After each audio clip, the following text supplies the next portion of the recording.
L'amélioration doit atteindre un niveau tel que, où que vous soyez, vous vous démarquez. Même si vous mourrez, vous devez vivre. Mais quand vous vivez, vous ne devriez pas être mort. Beaucoup de sages, de saints comme ça, qui ont vécu si intensément que quelques milliers d'années plus tard, on ne peut toujours pas les oublier. Cela au moins doit vous arriver, que votre corps, votre mental, vos émotions, vos énergies ne sont pas un obstacle dans votre vie.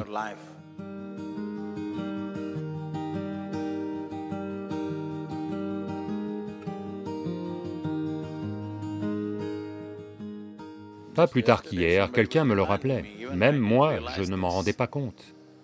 J'avais eu un programme chargé aux États-Unis et en Angleterre, j'ai atterri ici, juste un jour à l'ashram, puis je suis allé en Australie, un programme sans fin. Un jour, j'ai été assommé par une stupide fièvre, et puis je suis revenu ici, juste un jour. Puis je suis allé au Népal, j'ai marché à Kailash, trek au Népal, trek à Kailash, je suis revenu, même pas un jour, une demi-journée, puis je suis parti pour Cauvery Calling. Vous savez, j'ai parcouru le pays pendant 5 jours pour, vous savez, essayer de faire avancer toutes ces histoires politiques pour Cauvery Calling. Je suis revenu et le jour même, je suis reparti pour Cauvery Calling. Et j'ai fini ça, je suis arrivé ici, juste, pas même un jour, on est arrivé le 17, le 18 au matin, à 9 h, je suis reparti pour des réunions à Bangalore, et ça n'a pas arrêté, je ne suis revenu que hier. Alors il disait, Sadhguru, vous n'avez pas eu un seul jour de pause. Aujourd'hui, c'est mon jour de pause. D'accord? Qu'est-ce que vous applaudissez?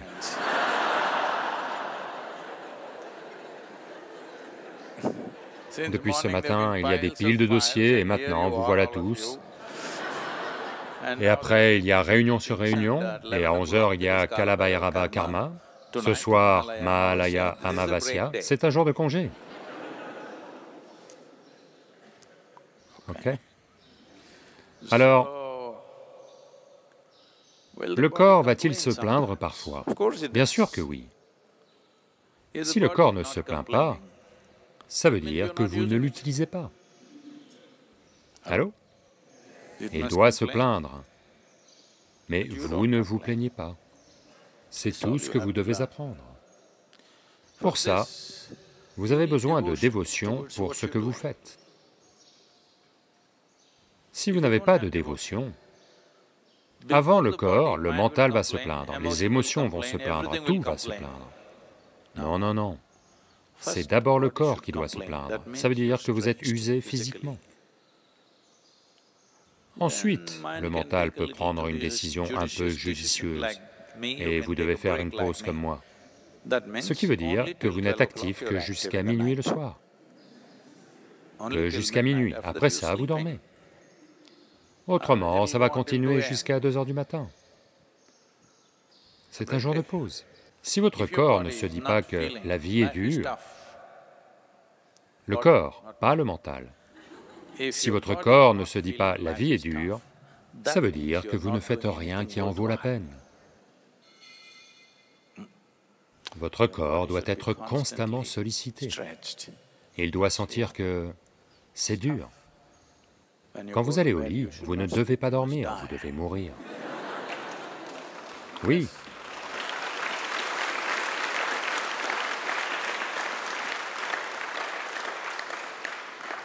Un oreiller comme ça?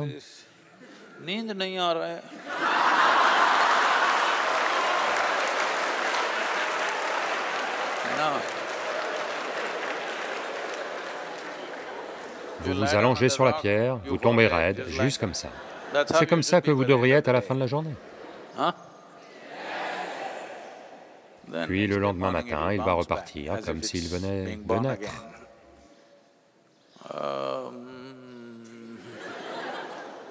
Comme ça? Non.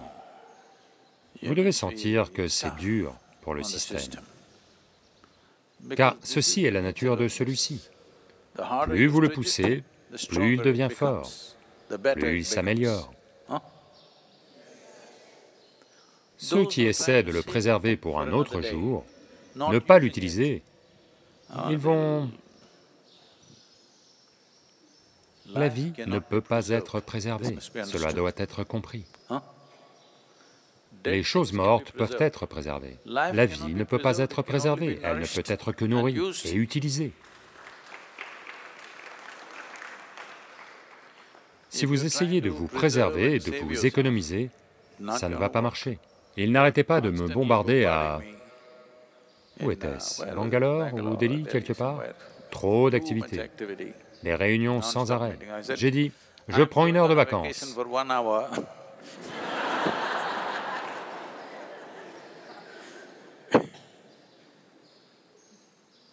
Quand vous êtes jeune, même cette heure de vacances ne devrait pas exister dans votre vie. Oui, autrement vous allez vieillir trop tôt. Oui, ceux qui prennent trop de vacances, ils vont vieillir trop tôt. Quand vous êtes jeune, même pas 5 minutes de vacances. Ça ne veut pas dire que vous êtes constamment en train de faire. Ça veut dire que d'une manière ou d'une autre, vous êtes constamment en train de vous améliorer, que ce soit par un travail externe ou un travail interne. Mais l'amélioration doit atteindre un niveau tel que, où que vous soyez, vous vous démarquez. Pas pour être en compétition avec qui que ce soit, mais cette vie doit prendre toute son ampleur, n'est-ce pas? C'est ce que chaque vie essaie de faire, ce n'est pas spécifique à nous. Un cocotier fait tout son possible pour devenir un bon cocotier, pleinement épanoui. Tout comme un oiseau, tout comme une sauterelle, tout comme un ver, tout comme un éléphant, tout comme tout, n'est-ce pas? Seul l'être humain hésite, parce que ils n'ont pas appris à gérer leur propre activité cérébrale. Leurs propres pensées les détruisent. Même une question basique, devrais-je devenir une vie pleinement épanouie ou non? Une telle question est devenue un débat, et les gens pensent que c'est de l'intelligence. Est-ce que vous devriez devenir un être humain pleinement épanoui ou non? Y a-t-il un débat là-dessus? Il n'y a aucun débat là-dessus, c'est ainsi qu'est la vie. Ceci doit devenir une vie pleinement épanouie. Si ceci devient une vie pleinement épanouie, que va-t-il faire? Je me fiche de ce qu'il fait. Quoi qu'il fasse, il le fera très bien. C'est tout ce qui compte. Quoi qu'il fasse, il le fera bien. C'est tout ce qui compte. Il n'y a pas qu'un type d'activité qui est important dans le monde. Chaque activité est importante. Si elle est bien faite, c'est fantastique, quoi que ce soit. Quelqu'un balaie le sol, voyez, ils l'ont bien fait, n'est-ce pas merveilleux? Est-ce un travail moins important qu'un autre? Donc, pour ça, pour tout regarder de la même façon, pour fonctionner à plein régime en permanence, vous avez besoin de dévotion, vous avez besoin du feu de la dévotion, autrement, die here. Pourquoi est-ce que je critique le die here?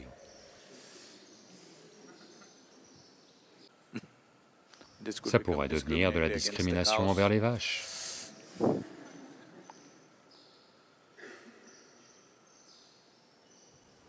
Même si vous mourrez, vous devez vivre. Mais quand vous êtes en vie, vous ne devriez pas être mort, n'est-ce pas? Allô? Ceux qui ont vraiment vécu totalement, même s'ils sont morts il y a longtemps, ils vivent encore, n'est-ce pas, d'une certaine façon? Oui ou non? Eh bien, on se souvient encore d'Adi Yogi des milliers d'années plus tard, parce qu'il a vécu très intensément. Beaucoup de sages, de saints comme ça, qui ont vécu si intensément que quelques milliers d'années plus tard, on ne peut toujours pas les oublier, ils vivent encore dans nos esprits et dans nos cœurs. Dans quelques jours, c'est le 150e anniversaire de la naissance de Mahatma Gandhi. Voyez, l'homme vit toujours, simplement parce que, quoi qu'il ait fait, on peut être d'accord ou pas d'accord avec lui sur beaucoup de choses, mais quoi qu'il ait fait, il l'a fait absolument, sans hésitation, n'est-ce pas? Cela au moins doit vous arriver, que votre corps, votre mental, vos émotions, vos énergies ne sont pas un obstacle dans votre vie. Ce sont des instruments d'émancipation dans votre vie. Vous devez faire au moins ça.